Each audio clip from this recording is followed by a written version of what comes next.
sommes en 1983, la droite est défaite, elle a perdu en 1981, elle se demande comment elle va se reconstruire et sort un livre édité chez Fayard par Claude Durand qui avant avait édité Solzhenitsyn, comme quoi un éditeur peut aussi éditer n'importe qui. Il édite Caton de la Reconquête. Et on ne sait pas qui est Caton.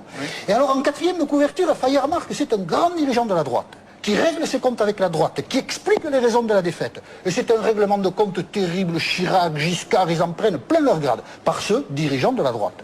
Quelques mois plus tard, l'identité de Caton est révélée. Il se trouve que c'est André Berkoff, journaliste, donc pas du tout dirigeant politique, et plutôt de gauche que de droite, du moins à l'époque. Donc déjà, il y a une première tromperie sur la marchandise.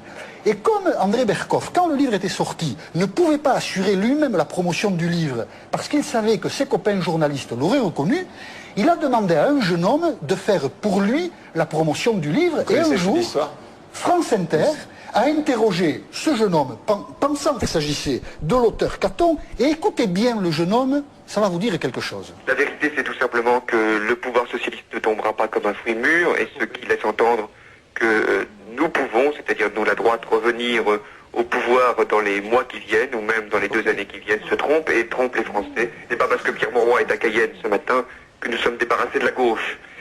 Nous, la droite, dit-il, c'est François Hollande qui parle. Nous sommes en 1983. François Hollande, conseiller. Vous ne connaissiez pas cette histoire? François Hollande, je vais vous dire, c'est très simple. François Hollande, je le connaissais, il m'a fourni les chiffres pendant Caton. Et il s'est passé une chose, c'est qu'à l'époque, comme j'étais beaucoup plus connu que lui, maintenant ça a changé, il est devenu très célèbre. Donc je ne pouvais pas, moi, parler à Europe 1 ou à RTL ou à France Inter, parce qu'on me connaissait déjà et on dit « Ah mais ta voix, elle va être reconnue ». Donc François a parlé effectivement à ma place. Et François avait collaboré au bouquin parce qu'il était effectivement à l'époque dans la cellule de l'Élysée de Jacques Attali.